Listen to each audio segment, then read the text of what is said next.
خوتي المغاربة داخل الأرض وطن وخارج الأوطان، السلام عليكم.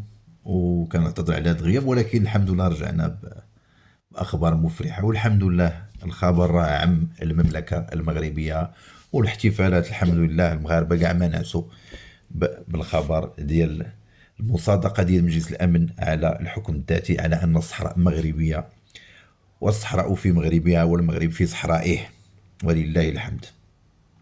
ورسالة الانفصاليين الخونة اللي كانوا دائما الهدف ديالهم انهم يمسوا بالاستقرار ديال الوطن والتحريض العقول الضعيفه، ولكن ما صوروا والو. ومنهم هذا محمد هشام اللي عيا طار ونقز ولا يغوت في الفيديوهات ديالو على انهم ما استجبوش ليه وما مشاوش معاه في الخط ديال انه يزعزع الاستقرار ديال الوطن، وكان كيقلب عليهم باش ينتفضوا ويضربوا الملكيه. ما صور والو. كان مؤخرا قال لهم انا داكشي ما عندي ما ندير به، عييت ما نهضر معاكم وانتم هادي وعياشه وهادي وهادي وهادي وهادي، انا غادي نولي الفوق. شنو هو الفوق؟ باع راسو لواحد الدوله الرخيص باش يمثلها في واحد يمثلها في بعض المؤتمرات بخصوص القضيه ديال الصحراء المغربيه، ولا كيمثلها سيد دار كومبلي وغرافطه وعند راسو مكلخ ديال الخلا. راكم عارفين شنو هو الخدمه اللي كان كيدير فلو. كان خدام في مطعم في دوله من الدول العربيه، في السعوديه ولا في الامارات. كان خدام في لاكويزين. السيد طلع الميريكان، بدا كي شويه كيديفلوبا، صحاب راسو ما عاد وصل.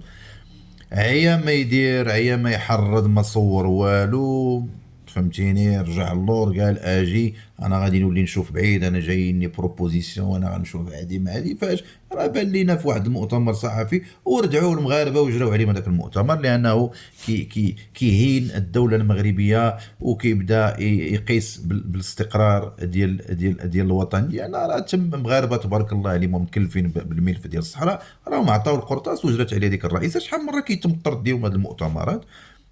وباع راسو رخيص، خائن. هو من الاول خائن، وزاد كف سامي باع راسو لواحد الدوله اخرى اللي هي مجاوره، واللي كتقلب دائما على بحال هاد الامور باش تربح القضيه ديال الصحراء. وساعه ما صوروا والو. ها هو الفيلم هو هذا.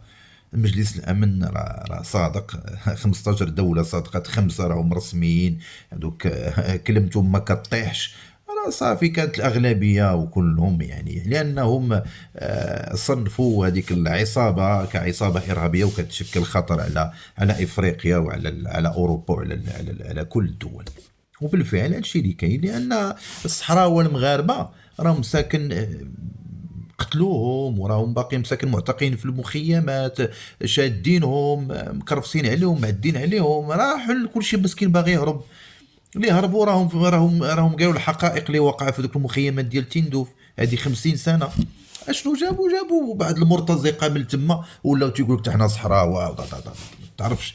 بس حول المغاربه مساكن راه تكرفصوا وتمحنوا ليه هرب، واللي جانا مسكين وعطار بهذاك التعذيب من